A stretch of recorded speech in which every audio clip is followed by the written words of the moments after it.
Muito bem, nós temos aqui 10 perguntas e algumas parecem simples, parecem não ter grande impacto, mas o número de pessoas que as perguntou mostram que esse é um ponto sensível. E uma das perguntas mais frequentes tem a ver com o Natal. O cristão pode ou não comemorar o Natal? Parece uma pergunta simples. Fala, é só uma data comemorativa. Às vezes a pessoa nem comemora do mesmo jeito todo ano, ou não põe nessa data assim a expectativa que o mundo comercial faz sobre ela. Mas na CCB isso recebe uma visão como que de uma desobediência tremenda, porque não se sabe o dia que Jesus nasceu, nós sabemos disso, e como outras acusações, isso é a atualização, é a modernização de uma festa pagã. Então, quando a igreja usa essa ocasião para relembrar e para comemorar, para agradecer pela encarnação do Verbo, por causa da obra que ele fez no nosso lugar, então isso se torna uma maldição para a igreja. Primeiro, isso é uma preocupação comum no meio da CCB? Sim, a CCB rejeita totalmente essa ideia de comemoração do Natal, né? Veja a distorção. Para eles, isso é paganismo, né? Eles não conseguem conceber, devido à tradição, né? Que isso é um costume no meio cristão, e que, independentemente do dia em que Jesus nasceu, o que se comemora é o dia do nascimento, que ele nasceu. Não é o dia em si, mas ele nasceu. E isso é que importa para nós. Mas para o CCB, isso já é ligado com idolatria, com catolicismo romano. Então, na mente do CCB, isso é inconcebível. Realmente, respondendo a pergunta, realmente isso aí é um tabu. É um problema. É um problemão. Se torna um problema para quem saiu de lá, para quem passou a vida ouvindo isso e agora ouve na igreja. Teremos aí cantata de Natal, né? Um culto natalino. Isso.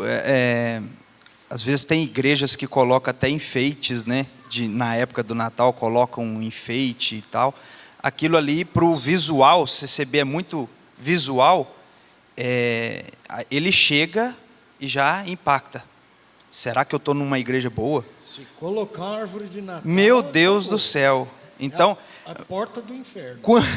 Quantos ex-CCBs que vão começar, não que seja obrigado a fazer isso.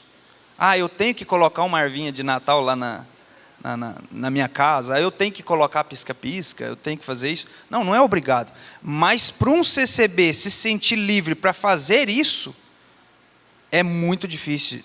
Tem pessoas que ficam anos. Eu falo por mim que passei por esse período também, né? Então, é um tabu, é algo que para uns é um pouco mais fácil, mas para uns é muito difícil você se libertar disso e você entender isso. E para isso é preciso realmente de um aconselhamento, de um acompanhamento, de um discipulado, de pastores, de uma igreja bíblica mesmo. É muito difícil. Pastores, comemorar o Natal, ter adereços natalinos, é paganismo?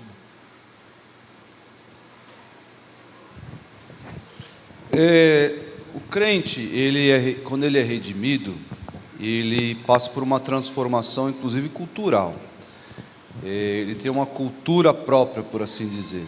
Então, o que ele vai fazer com os hábitos passados?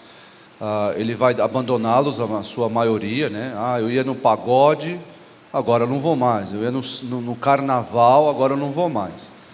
Mas quando ele se vê diante desse mundo, diante de algumas questões, como o Natal, por exemplo, ele faz o quê? Pode até ter uma raiz pagã, um histórico pagão, mas o crente ele vai ressignificar aquilo. Ele vai pegar aquilo e vai redimir, por assim dizer, aquele costume, aquele hábito, aquela festa. Então não tem problema nenhum. Existe inclusive no meio, até no meio reformado, talvez o pastor Nicolas já enfrentou esse problema, possa dizer, mas existe no meio reformado pessoas avessas ao presépio.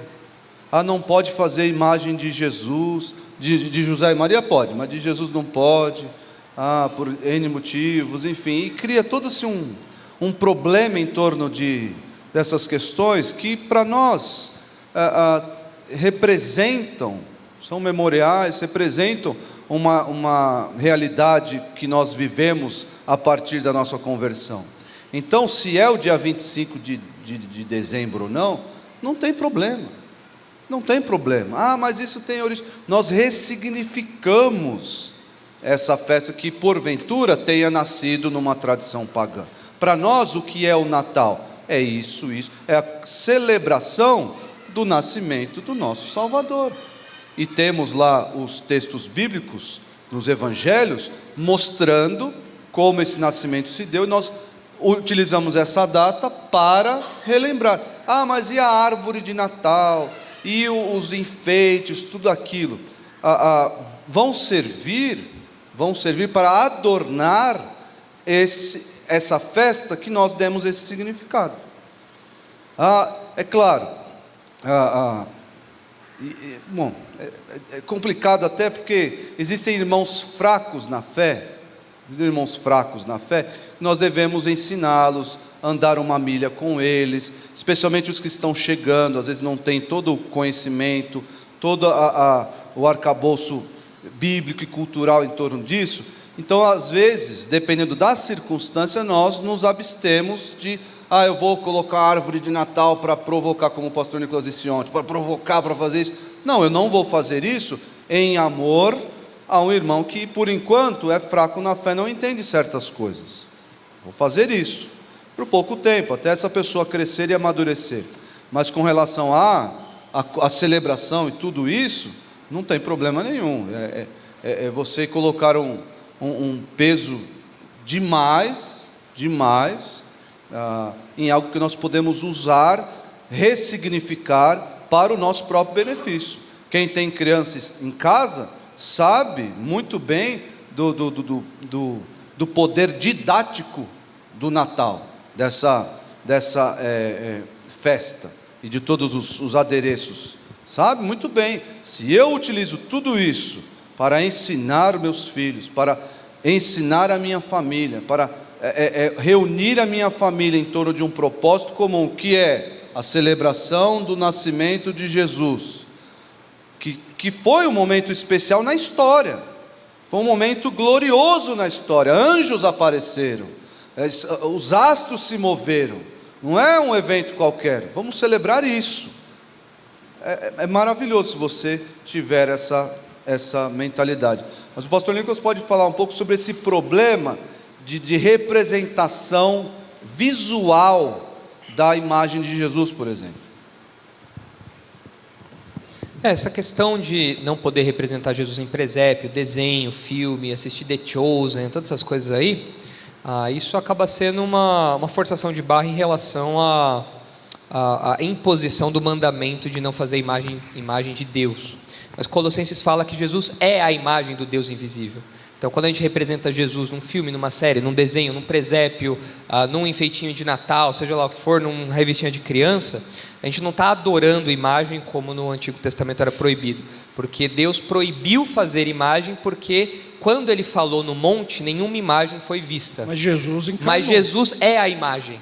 Então, agora eu tenho a liberdade de representá-lo Jesus como um ser humano, e inclusive no Natal, é isso que nós celebramos, a encarnação, porque Ele se fez representável, Ele se fez homem como a gente fez. E o Natal é a única coisa que nasceu no paganismo. Isso que eu ia falar agora. Isso. Porque o pastor Marcos sempre dá o exemplo da lareira, do muro nas casas, o que mais? Olimpíadas, vestido de noiva. Então tudo isso daí tem origem, tem alguma raiz pagã. aliança, tudo isso daí tem alguma raiz pagã. Se você for puxar, na nossa cultura mesmo brasileira, muita coisa que a gente faz tem raiz pagã. Tem raiz dos nossos antepassados lá atrás, da mistura de culturas e tudo mais. Então, o que o crente faz é não se dobrar ao ensino dessas coisas, a doutrina por trás dessas coisas, a mentira por trás dessas coisas, mas naquilo que é uma questão cultural e não teológica, o crente ressignifica, né, sem problema nenhum. Essa é a nossa abordagem. E é importante lembrar, né, Colossenses fala que o cristianismo não tem datas sagradas. Páscoa não é sagrada para a gente. Eu não sei, na CCB comemora Páscoa? O pessoal come ovo de Páscoa? Não. Também não. É impensável isso aí. É impensável. Impensável. Se der ovo de Páscoa eu não dou porque é caro, mas na CCB não dá porque não pode. Geralmente, os mais tradicionais, se você dá um ovo de Páscoa, se você dá um biscoitinho, seja lá o que for, naquela data, são ensinados. Eu fui ensinado assim quando criança, você pega aquilo, não maltrata a pessoa, recebe, mas depois você joga fora. Aquilo ali está consagrado. Né? Muitos aí eu acredito que sabem disso aí. Olha lá, você vai ver a cabecinha. Então, sendo que não há dessa problema forma. nenhum comer ovo de Páscoa. Aliás, Páscoa chegando, fiquem à vontade para presentear os pastores. E porque há e é muito... Natal está chegando, azeite, quem quiser me dar azeite de presente, fica à vontade. É muito místico. A ideia é que há demônios por trás daquilo ali, há espíritos por trás daquilo ali, e aquilo ali meio que vai te pegar, vai entrar na sua vida por meio daquilo ali. Meio que é uma macumba. A superstição está por trás dessa rejeição. Exato. Aí tem aquela turma, como disse o Fernando, a CCB é multifacetada. Tem aquela turma que não liga com nada disso e não está nem aí, mas a turma tradicional, aqueles que prezam pelos marcos antigos, né? É conhecido como marcos antigos. Marcos antigos. Ali tem um marcos antigo, ali bem antigo. Perde o pastor, mas não perde a piada, né? Então, isso aí é muito real, muito real. E isso, imagina o problema que isso traz para a mentalidade das pessoas, para a vida, para o cotidiano, né, das pessoas. Participar da ceia com pessoas, com a família, jamais. Eu fico longe da minha família, mas eu não participo da ceia, porque é participar da mesa dos demônios. Não participo. Quantas vezes eu fiquei com fome, mas não comia. E só completando, né, que eu falava de Colossenses, diz que o cristianismo não tem datas sagradas. Então, nós não comemoramos a Páscoa porque somos obrigados a comemorar a Páscoa. Nós escolhemos esse dia, ali no mês de abril, março, abril, porque é a data da Páscoa em que o nosso Senhor ressuscitou, e nós celebramos isso, nós escolhemos isso. Natal é a mesma coisa. A gente poderia comemorar o Natal em julho, em janeiro, em agosto, enfim. A questão não é o dia, não é a data, a questão é o que representa. Se você quiser comemorar o Natal todo dia, fica à vontade, né? Não tem problema. Afinal, ninguém trabalha só no dia 1º de maio. E é isso aí que muitas das vezes é alegado pela CCB. Olha, nós somos tão bíblicos. Tem uma resposta piedosa, entre aspas. Nós somos tão bíblicos, está na Bíblia, que você tem que comemorar o Natal. Mas tem muita coisa que não está na Bíblia. Agora você procura na Bíblia, né? Isso é uma outra característica de seita, porque eu não sei se são os testemunhos de Jeová, se não me falha a memória, mas acho que são eles que não comemoram aniversário. Porque eles dizem que João Batista perdeu a cabeça como presente de aniversário. Né? Olha o nível que a galera chega. Né? Então, é coisa de seita. Esse tipo de coisa é coisa de seita. Característico de seita. Eles atam um fardo que nem eles, nem ninguém pode carregar, mas na maioria das vezes, os que ataram os fardos não movem ele nem com o dedo. É impressionante isso aí, porque você vai no povão, o povo está lá lutando para cumprir tudo aquilo ali. E na maioria das vezes os que estão lá em cima, que estão escrevendo todas essas regras, eles nem ligam para isso. Se você chegar e falar, irmão, eu não concordo muito com isso não, isso aí está certo. Não, irmão, fique em paz, só não dá escândalo na obra, vai lá, participa. É sim.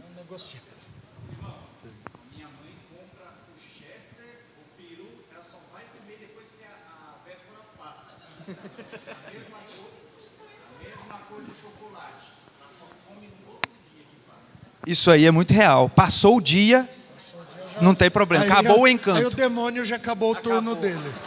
Tá bom. Acabou o encanto. Bom, gente, outra questão que às vezes aflige muitos crentes de igrejas tradicionais. É convidado para ir num casamento na igreja católica. Então, às vezes é um amigo distante lá, convidou, eu só não posso, eu não vou poder. Eu vou sim, chegando um dia não vai, não quer ir, não quer arrumar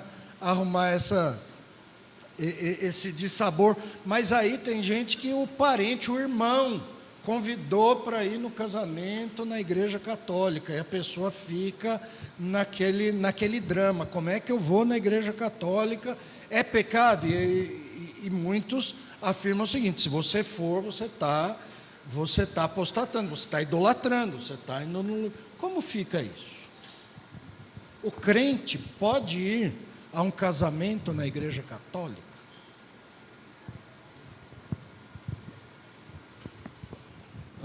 Não há problema nessas coisas. O cristianismo não é uma religião assim. O cristianismo não é uma religião que fica criando proibições para a pessoa. Isso não existe. Essas coisas não existem na Bíblia. Proibições, já que não está na Bíblia, é proibido. Já pensou se nós tratássemos o Código Civil assim? Já que não está lá, é proibido? Então são bobagens que desfiguram o cristianismo e tiram o cristianismo do foco, do seu cerne, do seu coração, daquilo que é essencial nele. Não existe na Bíblia casamento religioso. Não existe isso na Bíblia. Nem no Antigo, nem no Novo Testamento. Não há casamento religioso na Bíblia.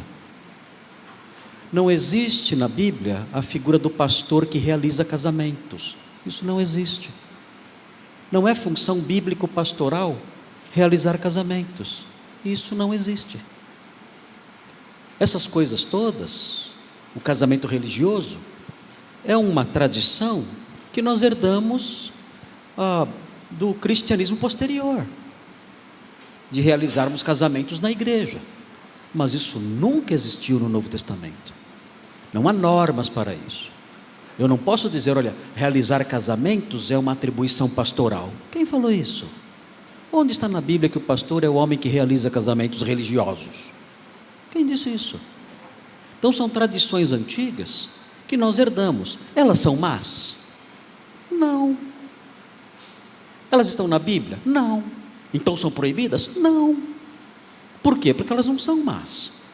São tradições que nós herdamos e que nós mantemos e seguimos em frente sem comprometer em nada o Evangelho nem a verdade revelada. Nada.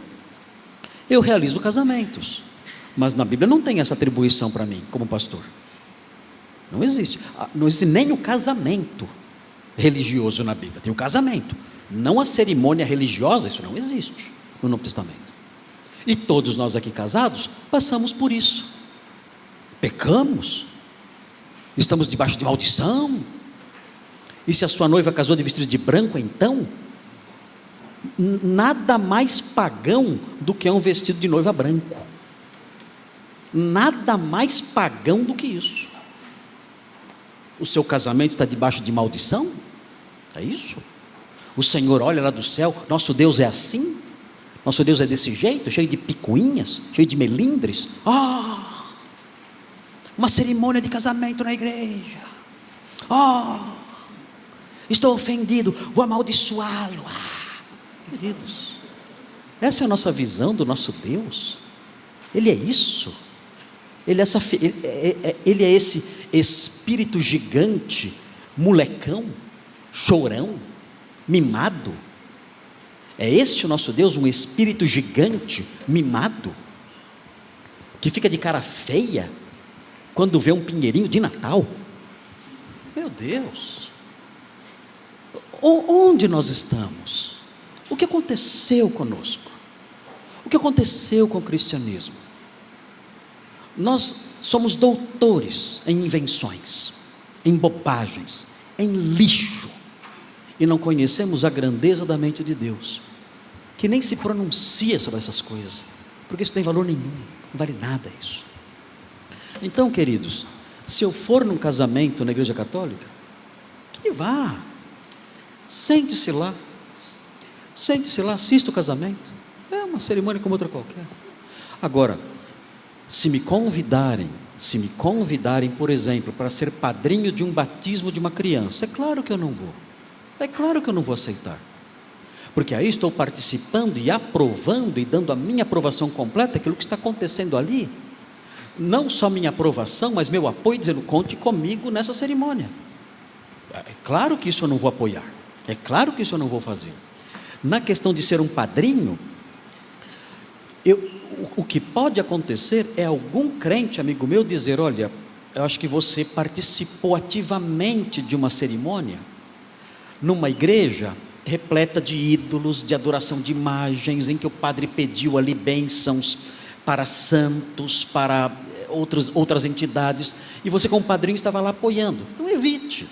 Mas você participar, assistindo uma cerimônia como essa, não tem problema nenhum, não tem nada de errado com isso. Assista a cerimônia e vá embora, sem problema nenhum. Claro que participar ativamente, como eu falei, isso compromete, você está apoiando a divulgação da mentira. Então aí não, mas assistir a cerimônia não tem problema nenhum. As pessoas podem assistir a cerimônia de casamento da Lady Diana pela televisão. Isso pode, mas não pode assistir numa igreja comum, numa igreja católica comum. Bobagens, invenções, nós não podemos ficar inventando fardos o tempo todo. É impressionante como o cristianismo moderno cria fardos. Não pode assistir The Chosen. É pecado assistir The Chosen. Não pode. Porque tem a imagem de Jesus lá. Não pode assistir. É um pecado novo, inventaram faz alguns meses esse pecado. Criança não pode ter culto infantil. Se ela sai para o culto infantil, é pecado também. Está quebrando a aliança. É mais um pecado que inventaram faz um ano atrás. Tem mais pecados novos, não tem? Quais são os pecados? Tem mais pecados novos inventados aí. Oi? O casal que decide não ter filhos é pecado. É egoísmo e falta de fé. É mais um pecado novo que inventaram aí. Mais um pecado recente. Casal que fala, preferimos não ter filhos, não poderemos criá-los como nós queremos, não temos condições, optamos por outro modo de vida. Pecado, egoísmo e falta de fé. Mais um pecado novo. E assim vamos inventando regrinhas, fardos, bobagens, tolices, quando o cristianismo não é nada disso. O cristianismo diz o que é certo e o que é errado, e nós olhamos para aquilo e falamos, vou me curvar aquilo que é certo, aquilo que é errado, de acordo com o que a Bíblia ensina.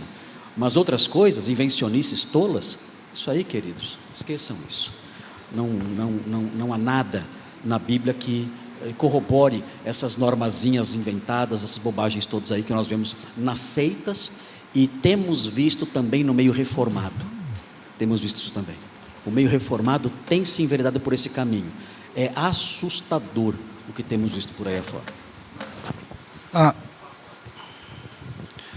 O que é só Deixa eu dar sequência aqui. só fazer um breve comentário. O que é perfeitamente notado nas seitas é que todas essas regras, elas são criadas não com o objetivo, ainda que tenha como pressuposto a glória de Deus, né, a exaltação de Deus e tudo mais, essa separação do indivíduo e tudo mais. O que a gente percebe é que todas essas regras são criadas, na prática, não para exaltar Deus, não para glorificar o Senhor, mas para glorificar e exaltar o indivíduo. Então, as regras que são criadas, por exemplo, em seitas como Testemunhas de Jeová, que eu conheço bem, porque tem membros da minha família envolvidas com essa seita, e eu sofro as consequências disso, regras criadas no mormonismo, na CCB, na Congregação Cristã no Brasil, e outras várias seitas, servem única e exclusivamente para exaltar o indivíduo. Então, o indivíduo que está separado dessas coisas, deve servir como exemplo para os outros, e as pessoas olham para esse indivíduo e falam, nossa, como ele é espiritual. E é justamente a postura que Cristo condena nos fariseus, por exemplo. Então, todas essas... Isso só serve para mostrar que as seitas, a CCB inclusive, é uma falsa religião que tem como propósito exaltar o indivíduo. Não existe Deus na equação. As revelações, por exemplo, que são mencionadas aqui, só para mencionar um exemplo, não quero regredir não, mas só para mencionar um exemplo, elas servem não para revelar quem Deus é, para revelar os seus propósitos santos e o seu poder, enfim. As profecias servem simplesmente para revelar coisas e prever coisas sobre o indivíduo. Então, o indivíduo, a todo momento está no centro. Não é Deus que está no centro. Então, eu espero ouvir o profeta falar, eu tive uma revelação de Deus. Revelação de Deus acerca de quê? Acerca de quem Ele é? Acerca dos seus propósitos e os seus desígnios que estão contidos na palavra de Deus? Não. A revelação é sobre o carro que eu vou ganhar. É sobre a esposa com quem eu vou casar. É a casa que eu vou ter. É os benefícios que eu vou ter por alguma razão. Então, isso só serve, mais uma vez, para provar que as seitas é algo totalmente secular, que reflete exatamente aquilo que nós estávamos dizendo ontem, que reflete que o Deus do nosso século é o eu, é o indivíduo. Então, essas falsas religiões servem para adorar o indivíduo. O indivíduo está no centro. Cristo não é pregado, Cristo não é anunciado, e Deus, Ele é um grande garçom que está ali para atender os meus pedidos e os meus anseios. O indivíduo é o Deus do nosso século. Só um detalhe teológico, técnico para os irmãos. O casamento do incrédulo, de incrédulo com incrédulo, é válido perante Deus. E você pode apoiar um casamento incrédulo, entre incrédulos. Você pode desejar a felicidade dos dois, você pode dizer, desejo tudo de bom para vocês, legal que vocês estão se casando. Não pode ter essa aversão, não é no Senhor, não é casamento, não está valendo, não. Deixará, pois, o homem, seu pai e sua mãe, se unirá à sua esposa, e os dois se tornarão uma só carne. Então o incrédulo se torna uma só carne com a sua esposa incrédula. O que não pode é o crente casar com o incrédulo. E é julgo desigual. Isso não pode, você não pode nem apoiar isso. Eu tenho um amigo crente que vai casar com um incrédulo e me chamou para ser padrinho, me chamou para ir lá ver. Aí é melhor você não ir, porque você pode passar essa postura. Eu estou aprovando o que está acontecendo aqui.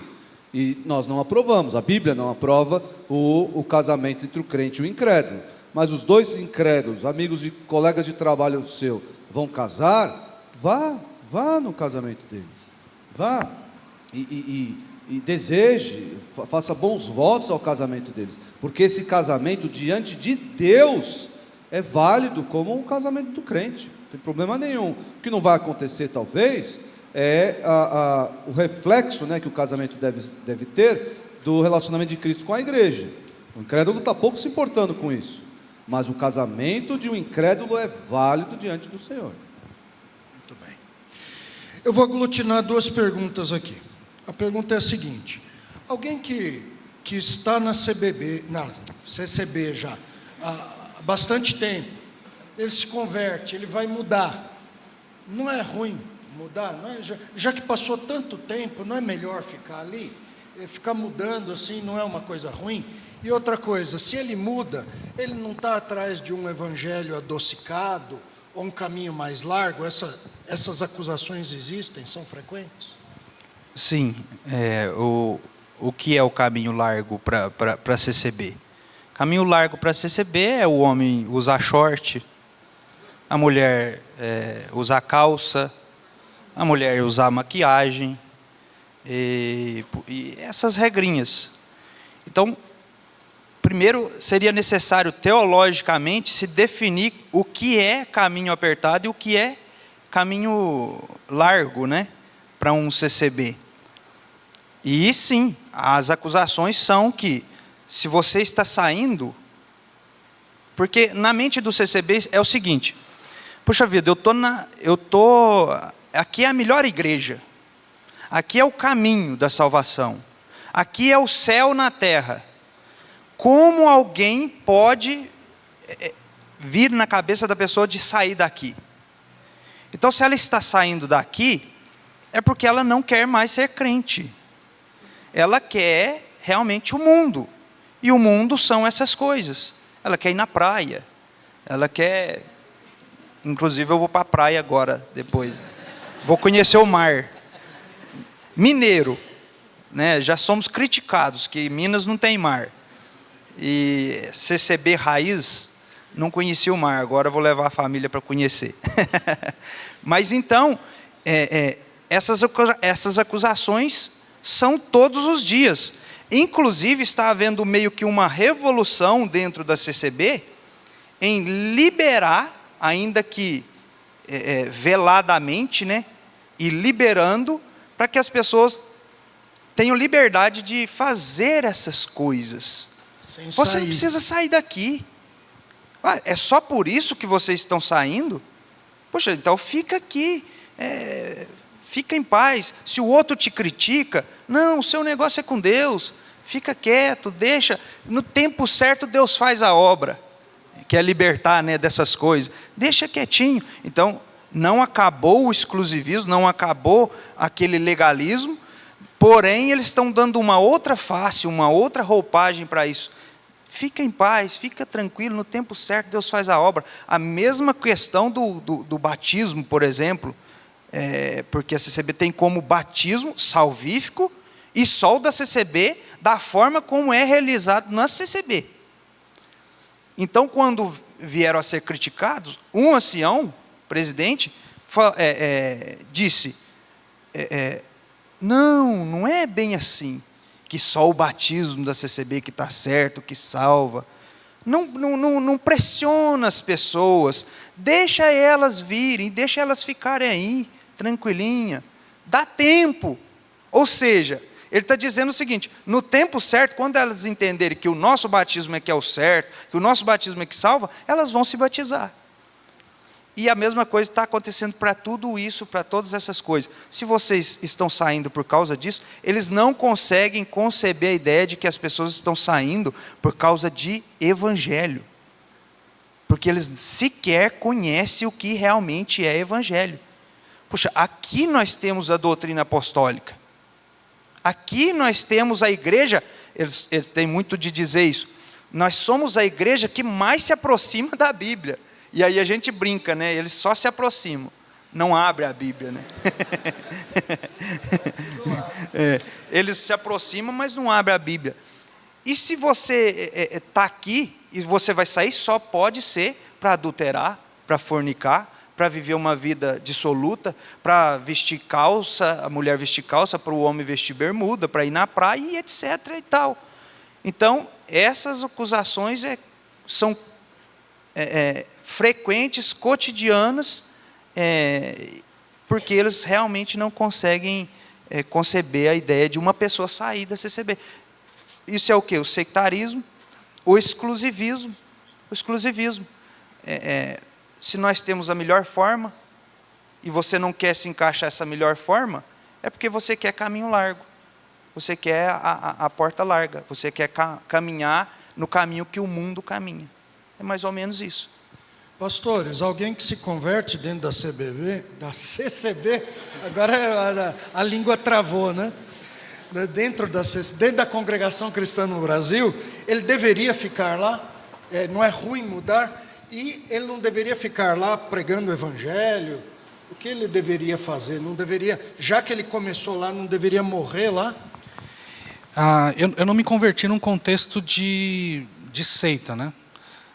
Eu me converti na Assembleia de Deus, e embora haja vários pontos de contatos, eu tenho falado com vários irmãos aqui que saíram da Assembleia de Deus, e embora haja vários pontos de contatos muito próximos, quase um casamento, a Assembleia de Deus, pelo menos alguma delas, não são considerados seitas ainda. Embora, mais uma vez, inclusive essa conferência tem servido para mostrar o grau de proximidade que igrejas de linha pentecostal, e aí eu estou falando agora exclusivamente de Assembleia de Deus, por exemplo, tem mantido com seitas propriamente dito. Então, é uma palavra de alerta. Mas, enfim, eu me converti nesse contexto e eu passei 10 anos lá. Eu passei 5 anos numa congregação da Assembleia de Deus e o apego à questão de usos e costumes era enorme. Usos e costumes, e era uma pressão muito grande em cima das irmãs, principalmente. As irmãs sofriam muito com isso. Então, não podia cortar cabelo. Conheci várias senhoras lá que estavam tendo problemas graves com queda de cabelo, porque a raiz do cabelo ficava fraca. Coisa assim, que vocês mulheres sabem muito bem, e que as mulheres sofrem com isso. E era uma pressão enorme. Nos homens também, evidentemente. Então, eu saí da Assembleia de Deus, da congregação, e fui para a sede das Assembleias de Deus. Chegando lá na sede, na Assembleia de Deus, não haviam essas manifestações. Não havia proibição no que diz respeito ao uso de bermudas, não havia a questão da proibição da mulher cortar o cabelo, não havia nem sequer, durante os cultos, línguas estranhas, profecias. Era quase uma igreja batista. A sede das Assembleias de Deus. E aquilo me pareceu muito agradável, porque eu estava onde o seminário existia, que, diga-se de passagem, nenhum dos professores eram da Assembleia de Deus, todos os professores eram professores sérios, pastor Thomas, pastor Marcos, inclusive, deram aula lá. Eu tive o meu primeiro contato com eles lá no seminário, inclusive. E para mim estava bom ali. O fato é que um contexto onde manifestações assim, ainda que não aconteça lá, são apoiadas, porque eles não podiam proibir. Eles não podiam falar assim, olha, está proibido isso aqui, não deve falar em línguas e coisas assim. Eles não podiam fazer isso. Pelo contrário, eles apoiavam. Os mais antigos, inclusive, durante algum louvor, até soltavam um labachúria lá, para mostrar que, olha, o Espírito ainda está aqui, está aceso. O fato é que, passado mais um tempo, cerca de 5 anos, eu comecei a perceber que havia um problema lá, muito grave, que decorria da mentira concernente à espiritualidade. Quem mente na sua espiritualidade é capaz de mentir sobre qualquer coisa. E as pessoas ali começaram a nutrir uma vida dupla. Eu percebi depois de um tempo que as pessoas tinham uma vida dupla. O meu ponto aqui depois que eu percebi isso, eu falei, eu quero insistir um pouco mais. Aqui. E eu comecei a trabalhar muito. Eu comecei a dar aula para as crianças, eu comecei a dar aula para os jovens, eu passei a liderar pequeno grupo de jovens, jovens casais, enfim, eu comecei a abraçar o máximo que eu podia de tarefas, justamente com o propósito de abrir a mente das pessoas para a verdade. A questão, queridos, é que depois de um tempo, é o espírito de Lutero, né? Você falou ontem. É a síndrome de Lutero. É que depois de um tempo, sem ser alimentado, desnutrido, o preço começou a ficar alto demais para mim. Alto demais. Eu era casado com a Mônica já, e eu pensava o seguinte, se eu tiver um filho, eu vou criar o meu filho nesse contexto de promiscuidade e podridão? Queridos, eu estou falando de pecados absurdos. Muito comuns, e que são acobertados, evidentemente, em contextos como esse. E eu pensava, eu vou criar o meu filho nesse contexto? Eu vou submeter a minha esposa a conviver num ambiente como esse? E o meu papel de protetor da minha esposa e da minha família? Então, diante disso, eu tomei a decisão de sair de lá. Porque, mais uma vez, ainda que a minha intenção fosse propagar a verdade para o máximo de pessoas possível, o fato é que eu não poderia negligenciar a minha espiritualidade, a minha vida com Deus e a vida dos meus familiares. Tentei até onde pude, mas saí. E dentro do que o pastor falou, é o seguinte, a resposta pura e simples, a pessoa que se converteu deve ficar? Não deve ficar na CCB. Agora, se vai existir um processo a respeito disso, cada um vai passar um processo. Às vezes, na CCB é muito parecido os processos que acontecem de saída, mas às vezes uns demoram mais, outros demoram menos. Mas a pessoa deve ficar? Não. Por quê? Pelo que o pastor acabou de falar. A pessoa vai se arrebentar, vai colocar a sua família em sofrimento. E outra coisa, quando a gente fala sobre síndrome de Lutero, nós estamos falando de Lutero. Agora, quem é o Simão? O Simão, pelo amor de Deus, não sabia nada.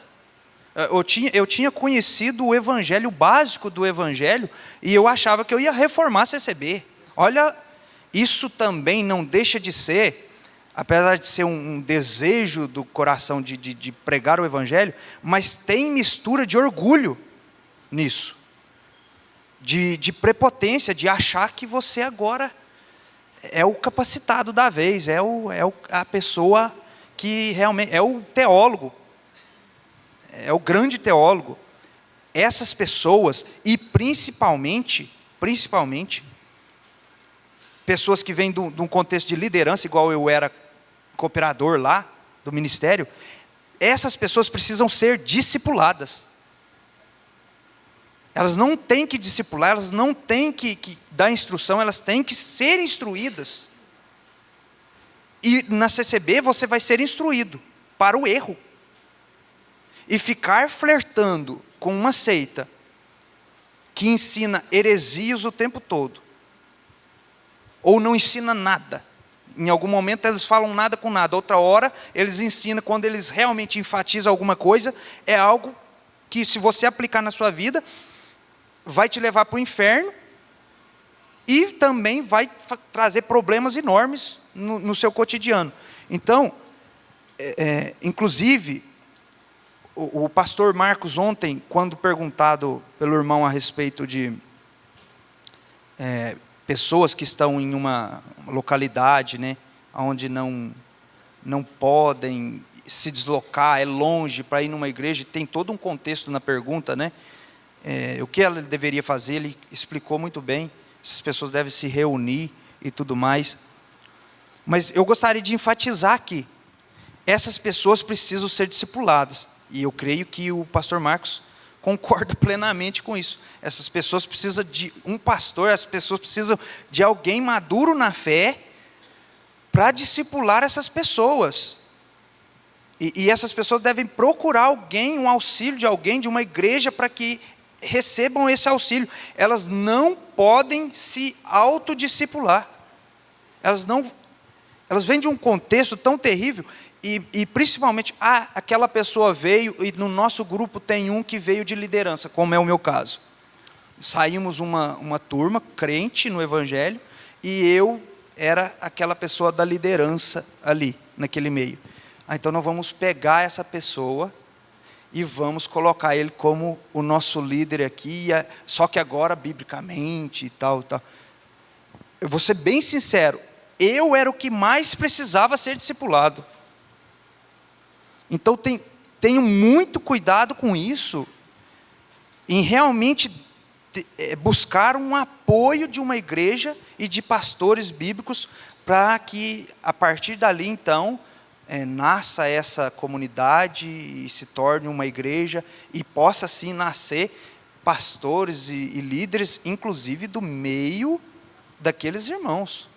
Assim como biblicamente o pastor Marcos falou, a igreja no meio como nascia pastores no meio da igreja na época lá, que o pastor citou. Mas ficar na CCB, porque eu vou ser o evangelista, porque eu vou ser o reformador da CCB, isso é loucura.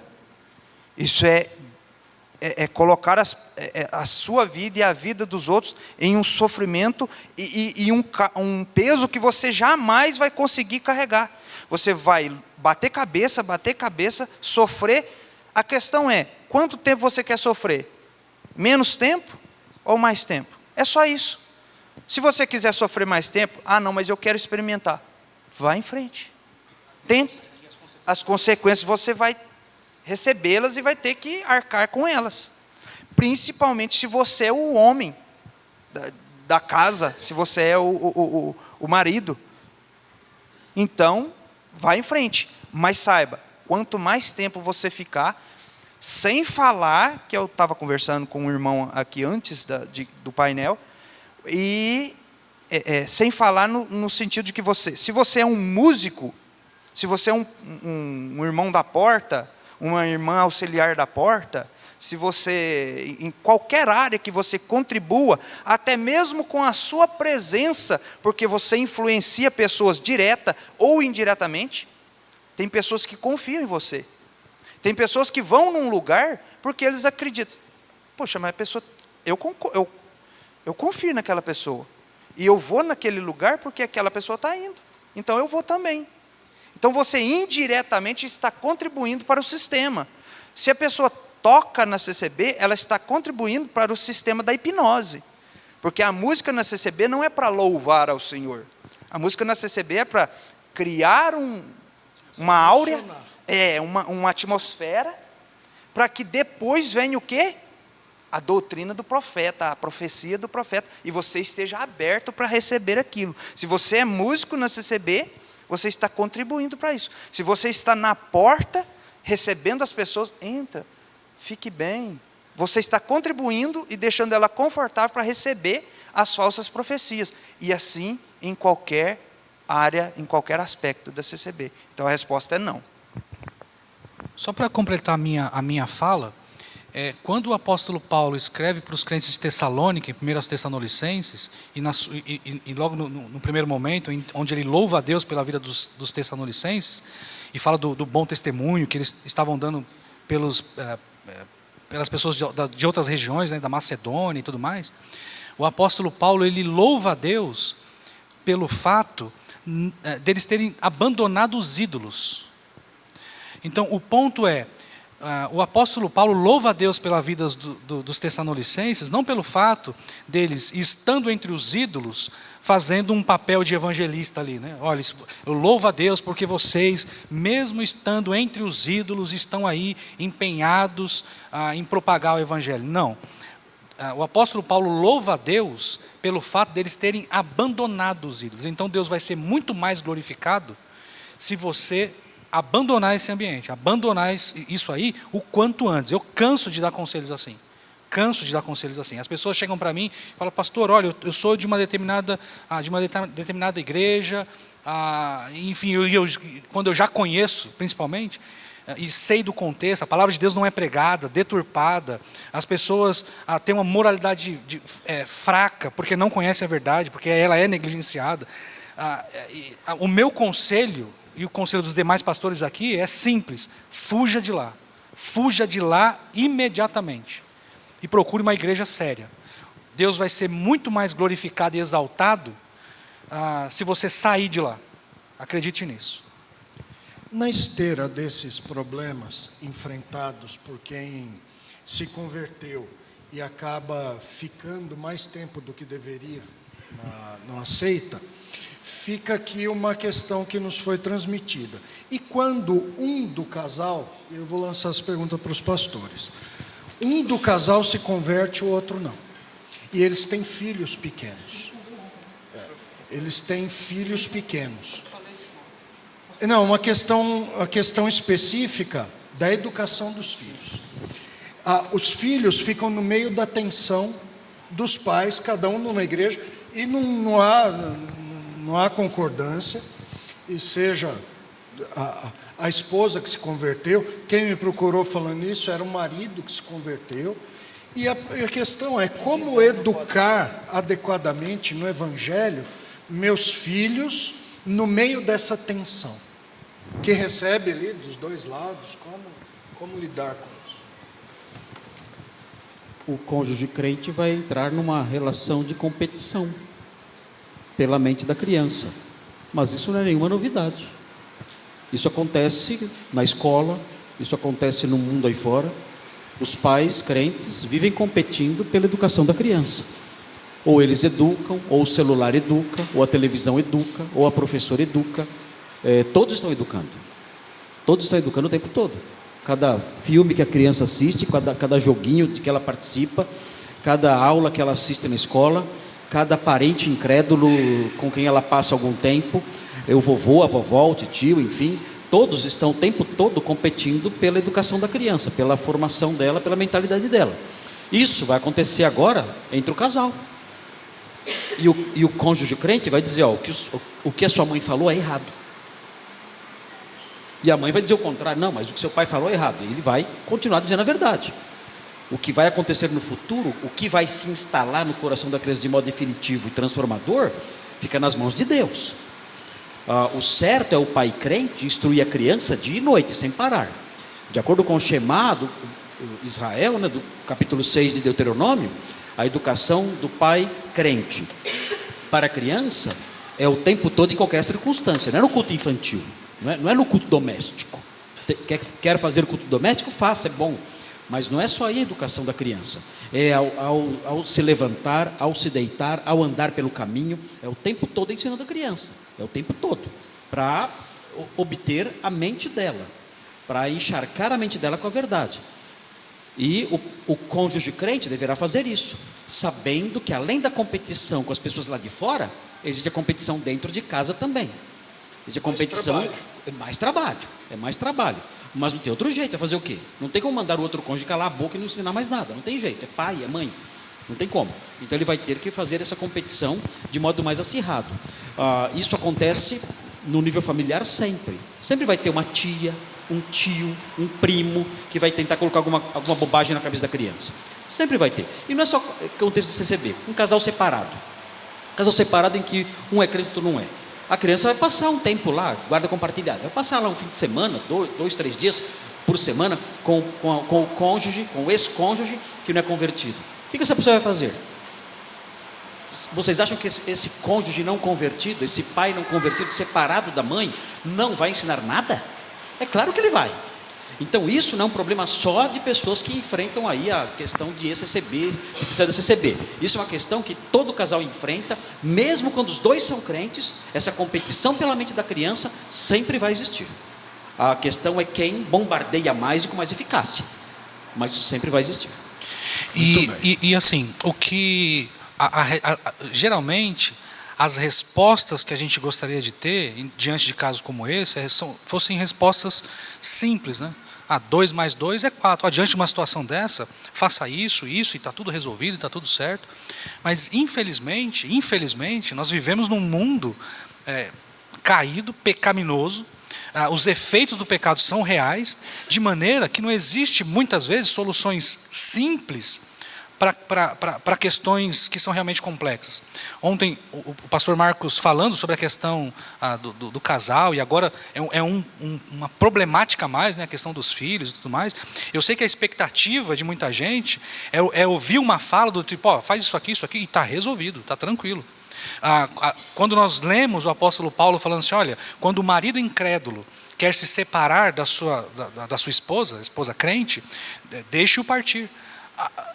O que o apóstolo está fazendo é exatamente o que a gente está se propondo a fazer aqui. Eu sei que não é uma questão simples de lidar. Eu sei que é uma questão complexa, difícil e que vai causar muito sofrimento. Mas notem, esse é o caminho, é essa a solução. Infelizmente, não há soluções simples para questões complexas. E muitas vezes a gente vai ter que lidar com as consequências disso. É a questão que o pastor Marcos está mencionando aqui, de como é que eu vou lidar? É o casal que se separa, é o casal onde um se converte, vai para uma igreja séria, o outro como é que fica? Infelizmente, irmãos, nós estamos lidando com questões complexas e que vai sim causar sofrimento. O que não há dúvida é acerca dos princípios que a gente tem que adotar. Quanto a isso, não há dúvida nenhuma. Se vai causar sofrimento, é certo que vai. Muito bem. Diga. Teria um esclarecimento nesse sentido, assim, específico, se é o pai e se é a mãe que se converteu.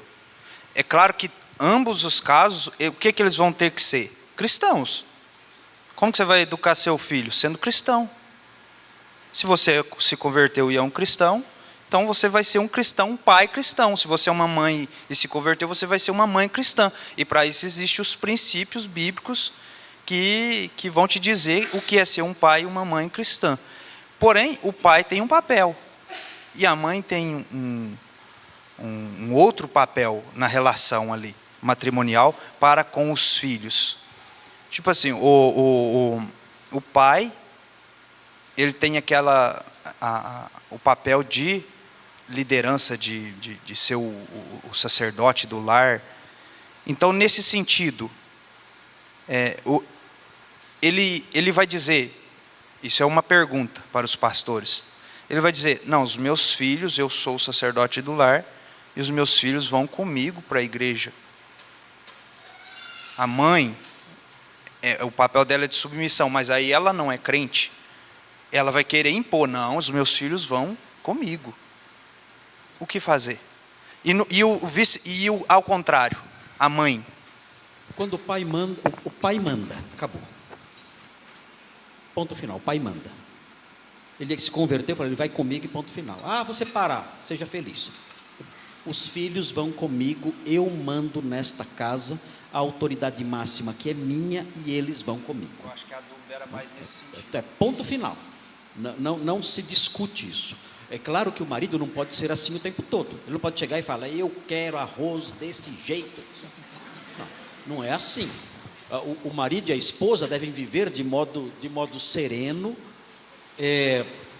Deve haver delicadeza no trato. Princípios respeito, cristãos, né? Princípios cristãos. Tratai a esposa como vaso mais frágil. Eu tenho que lembrar disso. Mas quando há um conflito desse nível e é necessário que uma palavra final se estabeleça, essa palavra final será do homem. Se ele é o incrédulo, a mulher então vai influenciar o seu filho, como a vovó Lloyd e a mamãe Eunice influenciaram Timóteo, que se converteu, apesar do pai ser incrédulo e pagão. Mas ele se converteu. Aquelas mulheres não eram insubmissas, com certeza, ao marido. Aquelas mulheres não eram rebeldes, nada disso. Mas elas tiveram uma influência didática e espiritual sobre o menino. E o menino, então, se converteu e se tornou um pastor no futuro, um delegado apostólico. Mas, nesse caso, no caso da mulher ser a crente, ela vai exercer sua influência sim, desse jeito.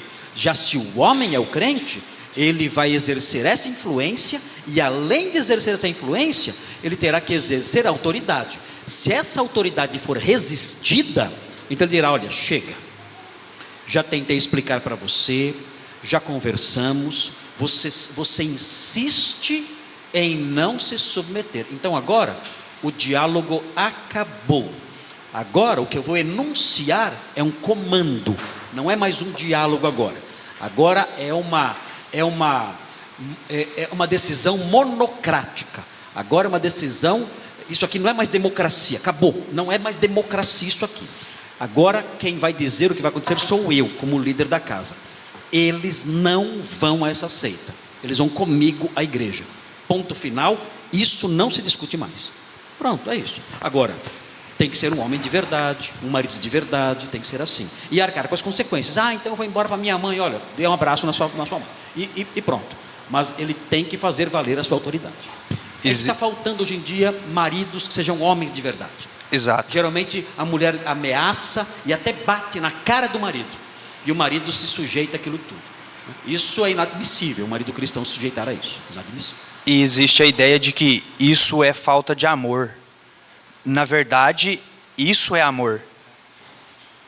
Há uma distorção, né? Uma inversão de valores. Eu estou fazendo isso como marido cristão, estou te dando honra como vaso mais fraco, mais frágil, estou cuidando de você em todos os aspectos, zelando por você e pela nossa casa, e ainda assim você é uma rebelde para comigo. Ainda assim você está querendo passar por cima da autoridade devida a mim. Então é necessário uma atitude mais enérgica, mais firme. Então, não é falta de amor, é amor. Né? Quando a gente, eu costumo sempre, já falei isso milhares de vezes, quando a pessoa fala assim, puxa, mas você está falando isso, você não vê que está me machucando, fala, o amor, isso não é falta de amor, o amor começa com a verdade. Se eu minto para você, para afagar o seu ego, eu não estou te amando. Se eu minto para você, para não me indispor com você, eu não estou te amando. Tudo, claro, dentro de um contexto onde você está cumprindo os princípios. E só o que me veio à mente aqui ainda, a respeito da pessoa ficar na CCB, com a desculpa de que lá eu alcanço mais pessoas, eu estou no meio do povão, eu alcanço mais pessoas, vou poder falar mais do Evangelho, e participando do sistema, isso para mim é pragmatismo. É duvidar da soberania de Deus, do poder de Deus que me alcançou, sem que ninguém falasse para mim do Evangelho. Ah, mas eu vou anular os meios. Por exemplo, Deus decretou os fins e decretou os meios, para evangelismo, inclusive.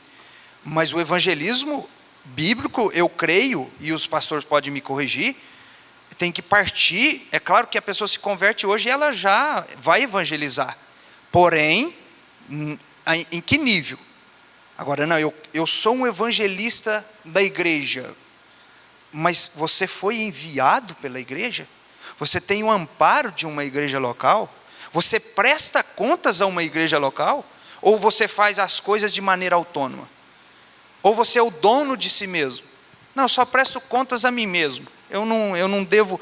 Quando você tiver que ser corrigido em alguma coisa, você vai ser corrigido por quem? Você vai ser corrigido pelo ancião? Pelo Marsola? É o Salvador Bueno que vai te corrigir? É o Luiz Carlos de Viçosa? Ah, mas eu sou evangelista. Mas o evangelista faz parte de uma igreja. Não existe evangelista de per si, lá no meio de uma seita, sem correção, sem instrução, sem alimentação, sem doutrina cristã.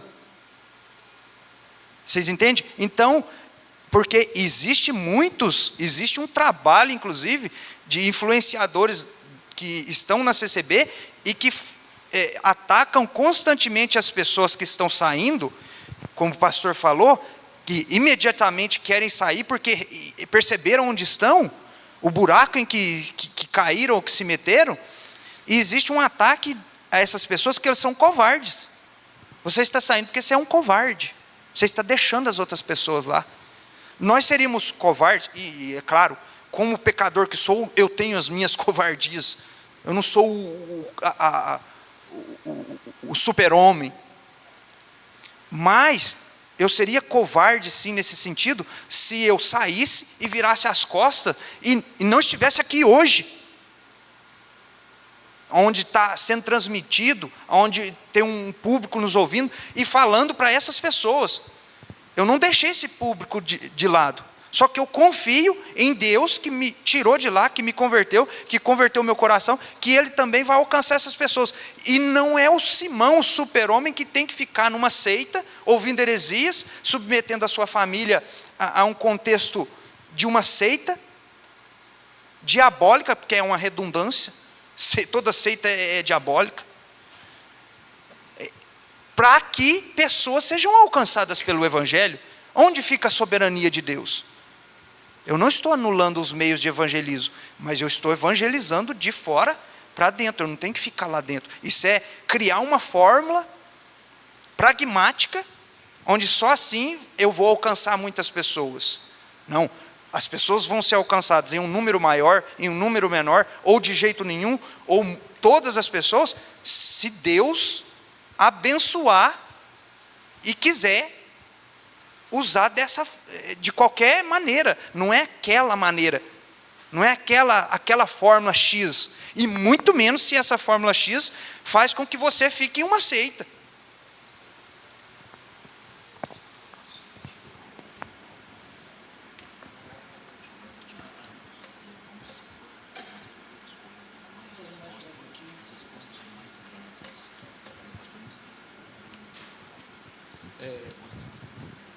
Só o pastor Marcos comentou da questão da esposa, quando ela se converte, o marido não.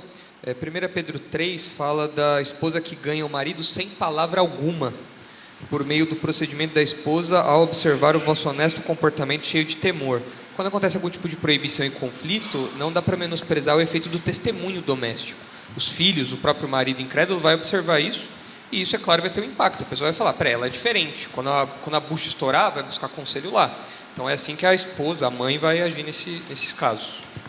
1 Coríntios 7,14 fala também disso daí, porque o marido, o cônjuge incrédulo, é santificado no convívio com o cônjuge crente, e os filhos também. Os filhos também são santificados. Santificados não no sentido salvífico, né? Mas nesse sentido que o pastor Nicolas falou, influenciado para o bem. 1 Coríntios 7,14. Muito bem, gente. Por causa do nosso horário avançado, nós vamos ter a última pergunta e eu vou pedir uma resposta breve. Não vamos ficar aqui 15 minutos falando sobre ela.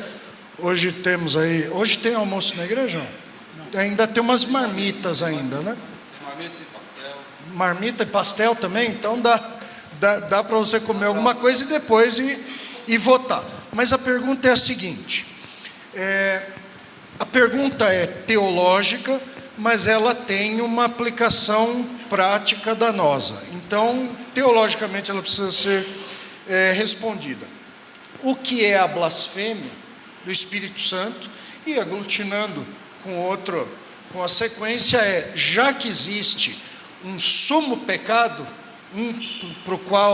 para a qual a gravidade é maior, a consequência é maior, existe gradação de pecados ou todos os pecados são iguais? Então, o que é a blasfêmia do Espírito Santo e se é normal ter um pecado mais grave que outros? E com isso nós vamos encerrar. Vou correr. A blasfêmia contra o Espírito Santo é um pecado que não existe mais. É impossível você praticar esse pecado. Era possível você praticar esse pecado quando Jesus estava aqui. Então, o que aconteceu quando Jesus falou sobre isso? Ele expulsou um demônio, ele, o próprio Filho de Deus encarnado, expulsou um demônio, e tudo que Jesus fazia, por ser o Messias, tudo que ele fazia era guiado pelo Espírito Santo. Ele foi ao deserto guiado pelo Espírito Santo. Todos os seus atos eram guiados pelo Espírito Santo e capacitados pelo Espírito Santo. Ele tinha poder em si, porque é Deus, mas como Messias, ele atuava só sob a atuação do Espírito Santo, em tudo. Ele caminhava, ele era dirigido, ele fazia as coisas pelo poder do Espírito Santo. E ele expulsou um demônio. E os inimigos dele disseram: você fez isso pelo poder de Satanás. Quando eles disseram isso, Jesus então enunciou essa sentença. Ele disse: olha, para todo pecado há perdão, mas a blasfêmia contra o Espírito Santo, para esse pecado, não há perdão nem agora nem nunca haverá. Então, o contexto mostra que para você cometer esse pecado é necessário que Jesus esteja diante de você, o Filho de Deus encarnado, esteja diante de você, ele realize uma obra extraordinária, fantástica, algo sobrenatural, e você olhe para ele e diga assim: você faz isso, Jesus, porque você está possuído pelo diabo. Se você fizer isso, então você blasfemou contra o Espírito Santo. É possível fazer isso hoje? Não. Por quê?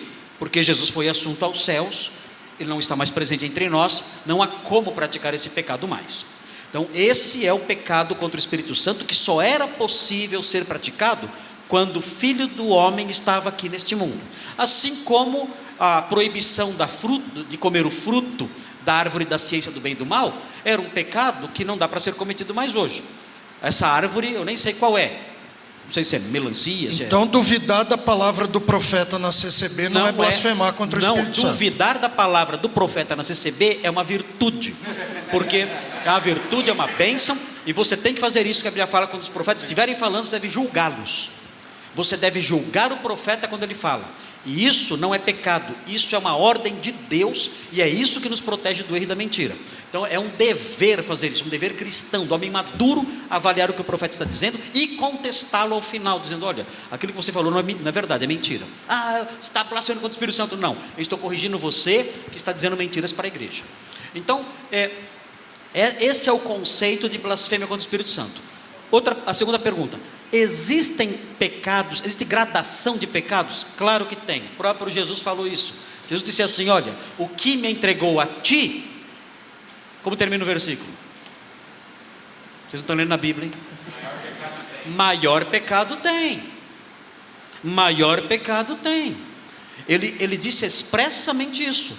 A Bíblia diz que há 6 coisas que Deus odeia e a 7ª abomina, mostrando que a 7ª é pior do que as outras 6. O profeta Ezequiel teve uma visão no templo que ele disse assim: olha, você está vendo o que essas mulheres estão fazendo, chorando aí, fazendo ofertas a Baal? Venha comigo, eu vou mostrar pecados piores. E ele vai então caminhando nessa visão, mostrando pecados piores acontecendo em Jerusalém. Jesus disse às cidades impenitentes: olha, o pecado de vocês é pior do que o de Sodoma e Gomorra, por isso haverá maior rigor para vocês naquele dia do que houve para Sodoma e Gomorra. Então existe sim gradação de pecados. Essa história de que não tem pecadinho, não tem pecadão, isso aí é uma frase usada para amenizar quem comete o pecadão. Ele comete o pecadão e fala assim: mas é a mesma coisa do que o pecadinho. Não é. Nós falamos aqui, já foi dito hoje pela manhã, que há pecado para a morte. O que é isso? Pecado que Deus pune com a morte.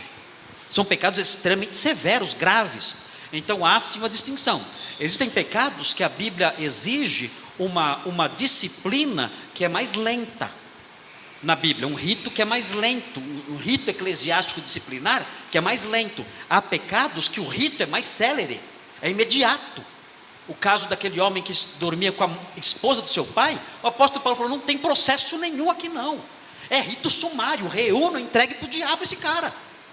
Não era o mesmo caso de Jesus em Mateus 18, que ele fala procurar a pessoa 3 vezes antes de tomar qualquer medida.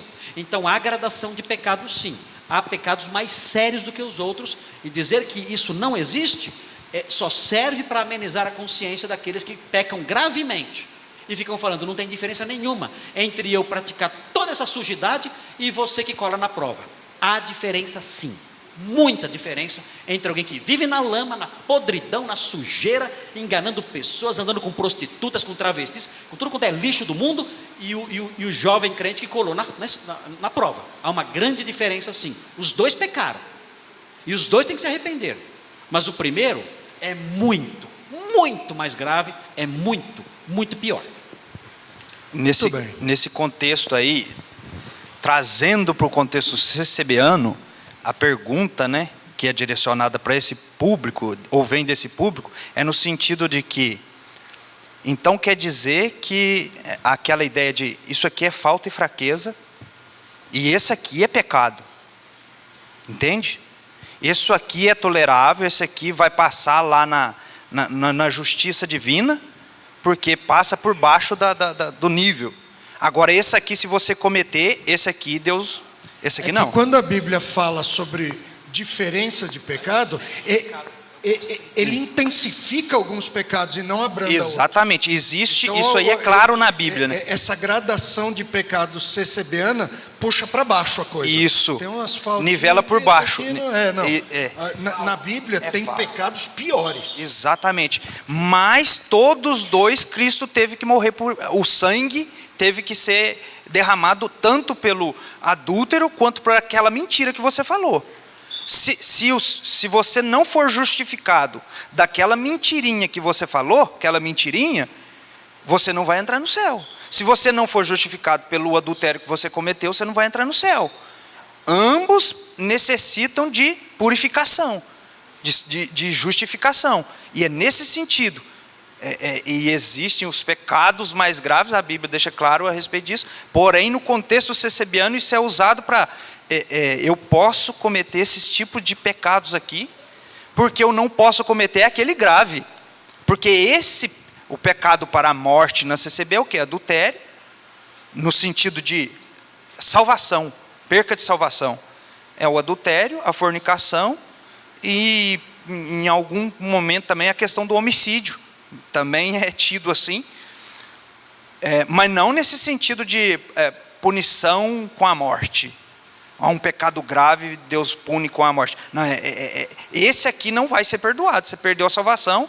E pode ser que, senta lá no último banco, pode ser que Deus tenha misericórdia de você no último dia. Você vê que até a linguagem de usar, pode ser que Deus tenha misericórdia, eles não sabem o que é misericórdia.